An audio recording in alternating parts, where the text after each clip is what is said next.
For some time now, government has been calling for the diversification of the economy from copper dependence to other sectors such as agriculture. Young people have heeded to this cause.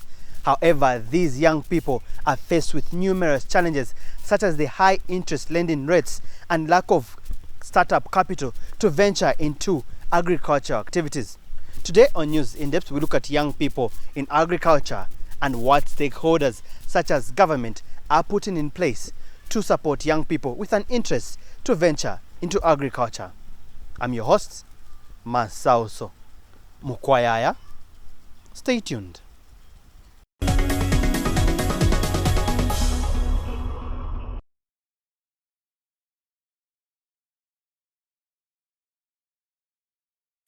Zambia's economic standing has for a long time rested on mining activities.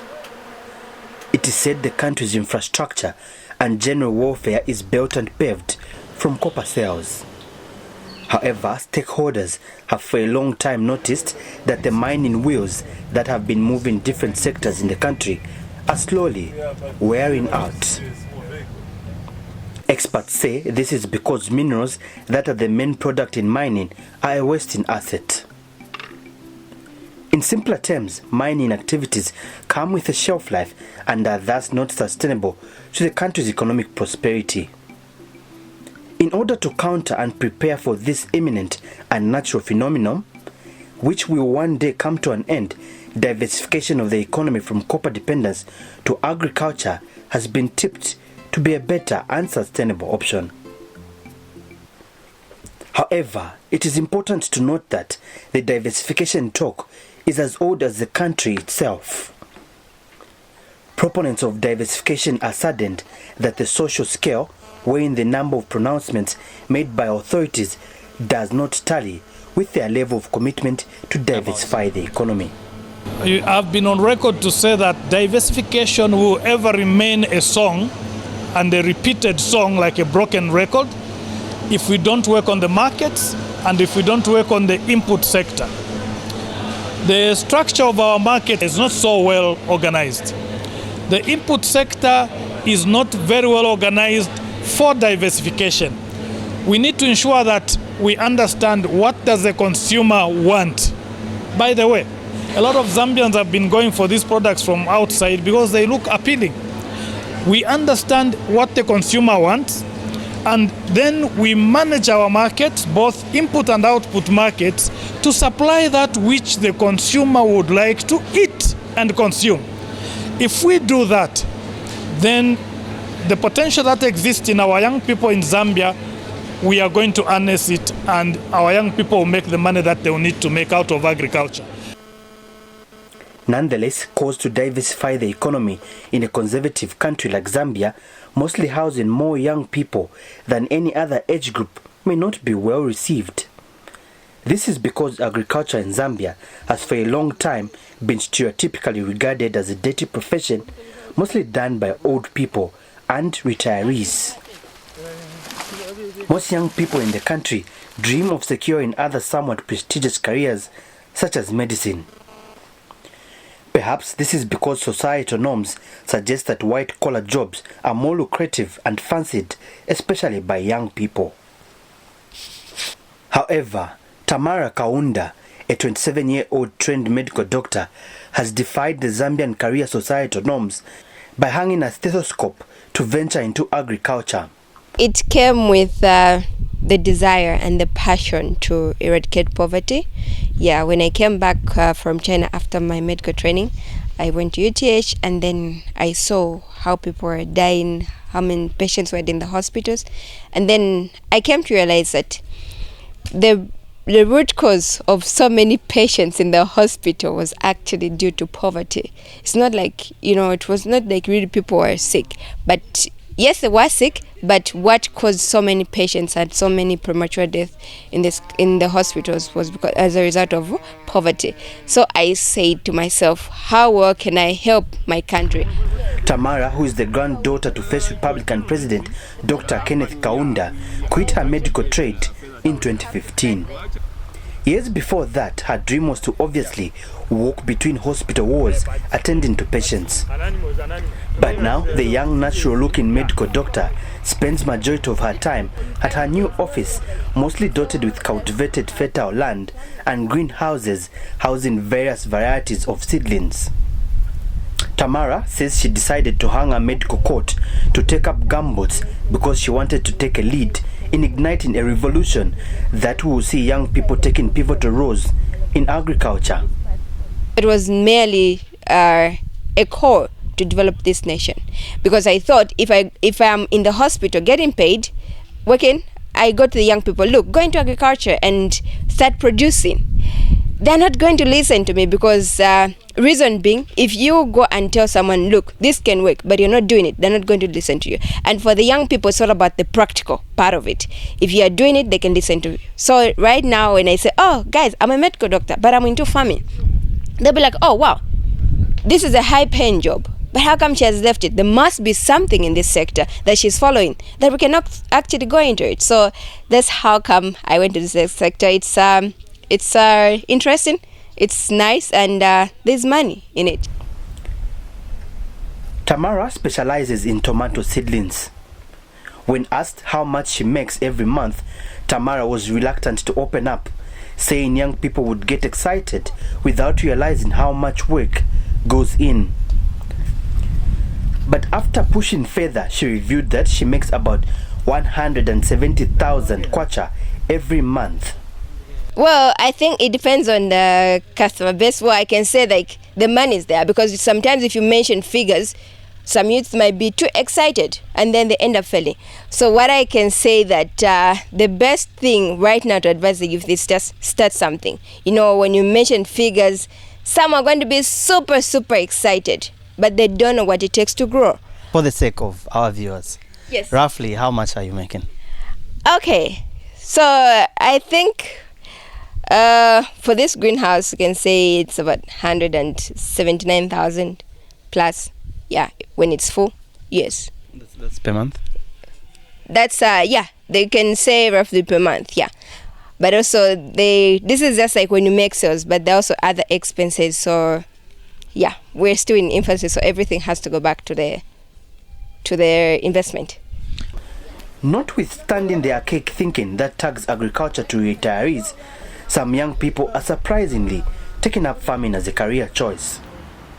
The Young Emerging Farmers Initiative, YEFI, is a movement of young people that seeks to encourage youths to take up agriculture and treat it as a business. The initiative is comprised of over 5,000 young people across 6 provinces. This is an initiative, an indigenous initiative, which was started by youths from just within Zambia, from just here, the University of Zambia, where we came together and realized to say that how do we really contribute in one or the other as young people, and which sector can we actually go into, and realize the ripple effect that the sector has. So it's that kind of revolution where we really said, but initially it has been the mindset of when you go to the university or you go to college, you really have to go and look for employment. But it's now that mindset change where we're saying to say that can we inculcate entrepreneurship among we ourselves as youths, where you start up something for your own self, which will create your own employment. Then at the end of the day, you have your own income. Then when that work really grows and blossoms, then you really have an helping hand, which will create employment. And at the end of the day, you are trying to really develop in one way or the other to the development of your nation. The Ministry of Agriculture has revealed that it has also noticed an increase in young people's participation in agriculture. Arising from that, the ministry has put in place various interventions to create an enabling environment for young people in agriculture. The emphasis right now is moving from just talking about agriculture as it were to agriculture being a business. And in this aspect right now, what we are really trying to emphasize on is an aspect of whenever you are thinking of agriculture in the limelight of farming, all we are talking about mainly is value addition, where when we engage into doing something, it has to start from production over the way up to marketing, up to consumption. So various players have to be involved within the value chain, and it is for that point that we really emphasize that the youths have to be involved. And it is for this reason, therefore, that the Ministry of Agriculture in particular has various institutions which it has put in place where youths are trained in various agricultural technologies. In as much as farming is regarded as the oldest profession in the history of mankind, the success of it requires one to have some technical know-how on how to go about various things related to the trade. The National Resources Development College, NRDC, located in Lusaka, is one of the many institutions training students in different agriculture disciplines. The college reviewed that green courses are on demand. Agriculture courses are now very attractive. Of late, we've seen the numbers increasing. Late 1990s, we used to have about 500 applicants, but of late we're getting more than 3,000 applicants per year. Despite agriculture courses being on demand at the institution, the college's training infrastructure and facilities are dilapidated. For instance, these greenhouses located in the farm fields of the college are now a mere shell of what they were. The tents covering the greenhouses are all torn. The only thing holding them together are these rusty steel poles. The students who are supposed to be using these facilities to prepare themselves to inherit the mainstream agriculture sector are saddened by this broken down state of affairs. I would like the government to actually fund a lot of money in this agriculture institution, because most of the times, if you look at the practical part, when you come to the farm, there are a lot of equipments that are missing. And we just learn about them in theory. We don't even know how they look and how to use them. So I think I would love the government to actually fund in a lot of money in this institution so that we improve in the agriculture practical part. It starts from me. If we are able to acquire the skill and knowledge, we'll be the ones now to offer extension knowledge to the farmers that do not know. We'll be there to take up the technical know-how and deliver it to the students, or maybe the outsiders that do not know much about farming. So it is very much important that the government and other stakeholders should invest in agriculture, because it is from here that once you gain the skills and knowledge, you'll be able to deliver even to the outsiders. A lot of things motivated me. I looked at our country. I looked at how our country depends more on copper, and I just said to myself, I said agriculture is the best way to go, because then we can help our country grow. We can stop depending on many things. If supported, the college has the potential to fend for its needs through agriculture. While filming for this documentary at the Great East Road campus, a number of women were spotted harvesting healthy-looking green beans in a small field. When asked the destination of the green beans, the women, who refused to speak on camera, informed this reporter that the green beans were ordered by a named international chain store. It is worth noting that if more effort is put in, the college can make money for itself while sticking to its core business of training people in different agricultural aspects. However, the Ministry of Agriculture has hinted that modern training infrastructure is in the pipeline on its way to NRDC. Ministry of Agriculture Deputy Director for Crops Production, Alik Daka, says the college will soon be turned into a center of excellence. The equipment that is there isn't enough. Yes, it isn't, but of course there are deliberate policies that the government is putting in place. Right now, I would tell you that through the American government, there is an initiative that they wish to come up with, whereby they want to put the Natural Resource Development College, NRDC, to be the focal point institution where horticulture matters will be done. It will be a center of excellence in Zambia. I think it will be the second center of excellence in Africa. One is in West Africa, and the government of America would like to ensure that NRDC also becomes a center of excellence for Zambia in terms of horticulture. And it is really intended that they will put up modern infrastructure. NRDC has also bemoaned the caliber of pupils enrolling at the college. Simon Zimba, the vice principal at the college, says most students who enroll at the institution have no background in agriculture studies. He has since suggested that making agriculture science compulsory at secondary schools will help create a cadre of learners with basic understanding of the agriculture sector. Most of them are just ordinary grade 12s.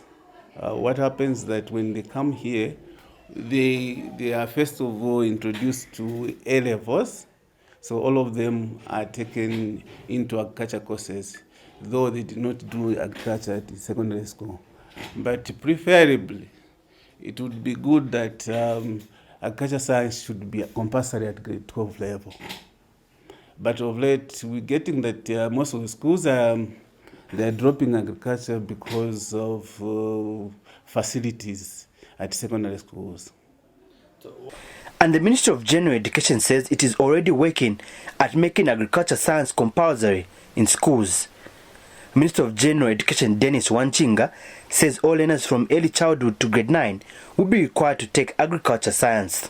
Yeah, we're now going to make the teaching of agriculture a compulsory subject from early childhood to grade 9, so that everybody can walk away with some skills of how to grow cabbage, how to grow this, how to look after the chicken and so forth. And we shall only make it optional from grade 10, 11 and 12. So it is part of this, it's part of our objective to visit institutions to assess these facilities, because we know how important they are. 10 miles from Lusaka Central Business District is Tuzwini Farms. The farm is a leafy and fertile area producing a commodity that has become to be known as the red gold in agriculture parlance. Maria Zalomis, 32, tucked in thick erect tomato plants taller than her, is behind this green mine. Here she takes time to harvest some ripe tomatoes, plucking off pieces of her hard-earned success in form of a bountiful yield.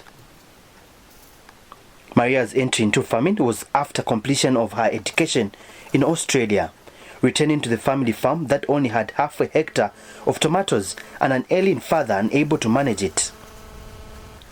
Armed with a few savings from her school days and her parents' 40-hectare land, Maria set out on the agriculture path with only one goal: to succeed. I'm the type of woman who always wants a challenge, so I needed a change in my life. Also, it's the business side of things. I've got a very entrepreneurial mind. You know, being in medicine and nursing and all that you're working for someone, you're not working for yourself. So I wanted to work for myself. I wanted to give life to other people. You know, I put a lot of food on people's tables because of what we're doing. We feed the nation. We're feeding Zambia. We're also feeding close to Angola. So we're feeding everyone. Maria has managed to expand her operations from half a hectare of tomatoes to 13 hectares, from which she harvests between 250 and 400 boxes every day. On a given day, we harvest about 250 boxes to 400 boxes of tomato. I rotate fields just because of my spraying schedules. Tomato now is buying for 50 kwacha a box, so you do the maths. I'm not going to say how much exactly, but if you multiply 50 by 250, you get about, I think it's maybe about 10,000 kwacha, so 25 by 5, I don't know, 5 by 5, 25, 2 by 5, 10 plus 2, so about 125, so 12,500 kwacha to be precise. Now that's give or take for damages and cracks. The tomatoes get graded in different varieties, so I'll say about 8,000 to 10,000 kwacha depending on the market at Soweto. Our tomato always goes. It depends on quality as well. I don't compromise on quality, but take into mind that, you know, when you're making that money, it's not only for you. You're spending it on chemicals. You're spending it on fertilizer. I need to pay my workers. Despite the sector being lucrative, young farmers seeking to expand their activities may need access to external sources of income to splash into their agriculture activities. But such incentives don't seem to be readily available. Tamara Kaunda says if young people are to fully take up farming at the expense of other seemingly lucrative careers, a favorable environment needs to be created. She says interest rates to get funding for various agricultural equipment, such as tractors, are way too high. I think there should be a deliberate move to finance youth in agriculture. I think I haven't seen that. Like this project, if what the finances that we needed would have expanded by now, maybe we should be talking of 10, 20 greenhouses. But I think they are so reluctant to finance youth in agriculture, and the young farmers are not really heard by the government. So I think there should be a deliberate move to finance youth in agriculture. That's going to attract the young people to get into the sector. We look at Kenya, the young people in Kenya, they are thriving in this sector because the government actually supports them. There are deliberate moves like, they finance them, they're able to, access finance. Right now, if I went to the bank and say I need 100,000 kwacha, the bank will think twice because one, they don't trust me as a young person. Two, they don't think agriculture actually makes that much money. The Ministry of Finance is reportedly working on a $20 million guarantee fund, which it hopes to float to various commercial banks in order for them to effectively support farming activities in the country. The Ministry of Finance was, however, not available for a comment by broadcast time. Meanwhile, the National Small-Scale Farmers Union of Zambia has also bemoaned the low access to finance for young people. Access to finance is still a challenge for the young people. If funds are made available, they can supply much more than what we are seeing in this outlet. The young people are ready, they are still energetic.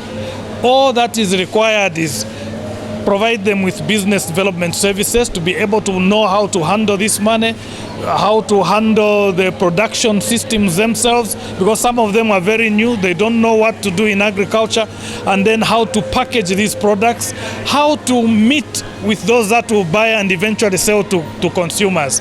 This is what they need, what is required. However, the Bankers Association of Zambia, BAZ, says banks in the country have a lot of products and services meant for young people in agriculture. BAZ indicated that young people finding it difficult to access services from banks should feel free to approach the association. Banks have put in place, they are supporting agriculture in various ways. First of all, the government through the Ministry of Finance has set aside a guarantee fund of about $20 million. So this is supposed to go towards supporting the growth of the agriculture sector. And I would like to believe that even young people will be part of, because government's vision is for development for all, including the young people. So as soon as this guarantee fund is up and running, we as a banking sector are ready to continue supporting the agriculture sector in line with government's vision. But outside that, we also have banks that are directly supporting agriculture. There are banks that are involved in dairy farming.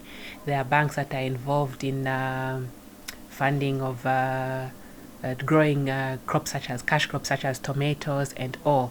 And also for banks, we are actually working on together with the government of Zambia, we are working towards moving what we call the immovable asset collateral, meaning that we'll see a situation whereby in the agriculture sector, farmers, especially the SMEs and the emerging farmers, can pledge their animals as collateral.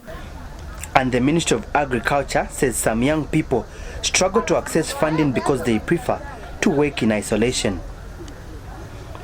As a ministry, is that they need to get into groups, form cooperatives, and it is through such whereby they can be able to access a good market for whatever they produce, and also at the same time be able to access loans from, example, lending institutions such as banks.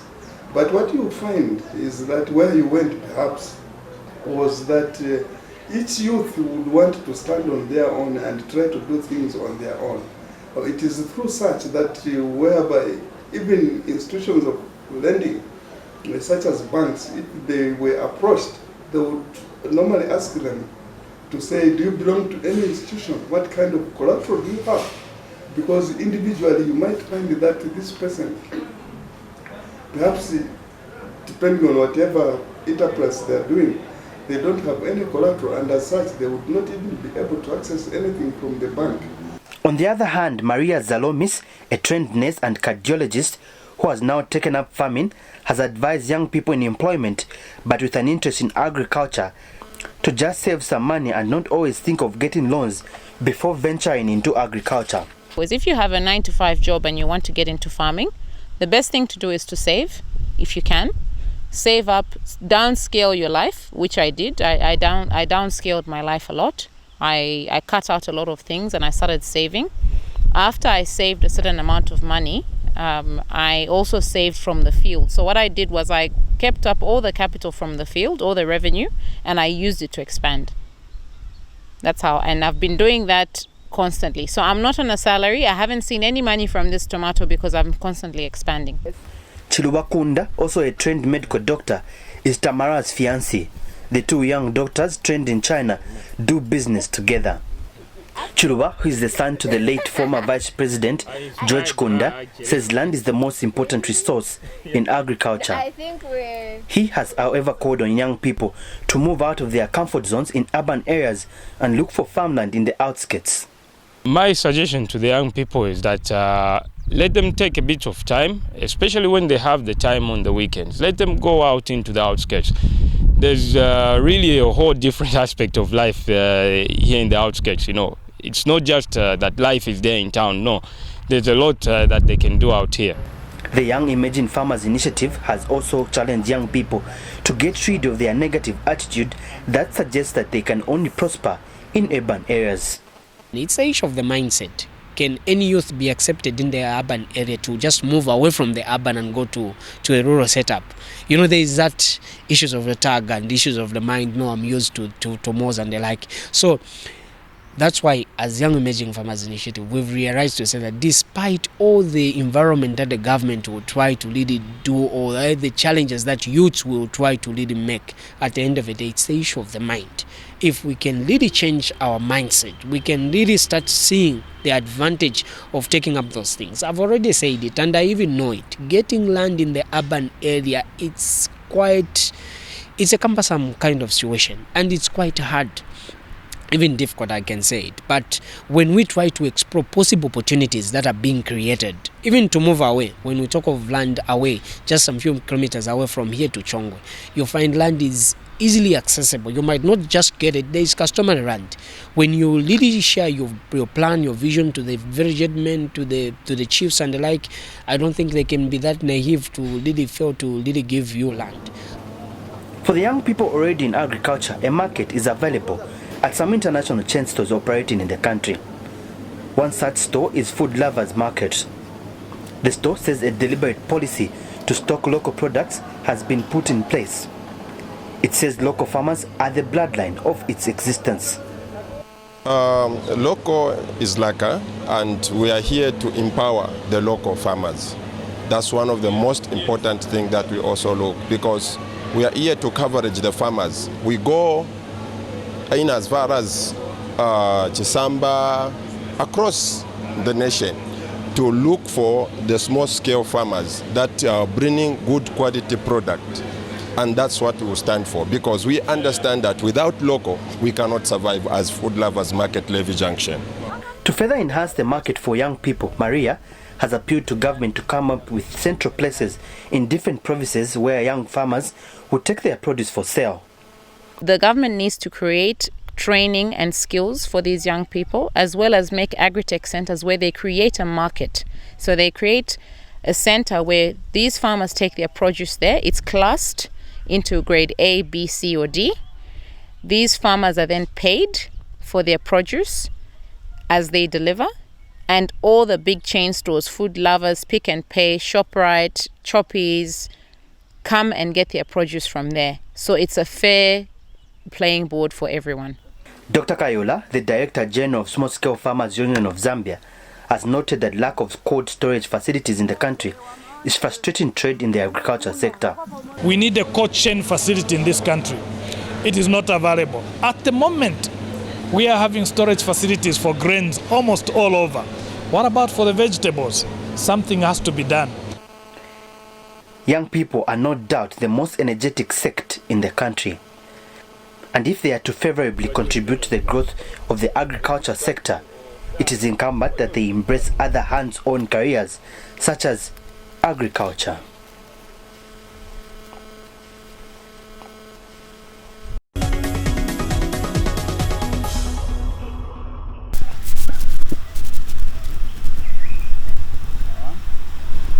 Agriculture in Zambia has been tipped to be the major contributor to Zambia's economic growth. However, this would take collective effort. Thank you so much for being part of this week's edition of News in Depth, where we have been looking at young people in agriculture and what stakeholders are doing to support the growth of this seemingly lucrative sector. Next week, join Macpherson Mukuka as he looks at the housing deficit in the country. I have been your host, Masauso Mukwayaya. Pleasant viewing.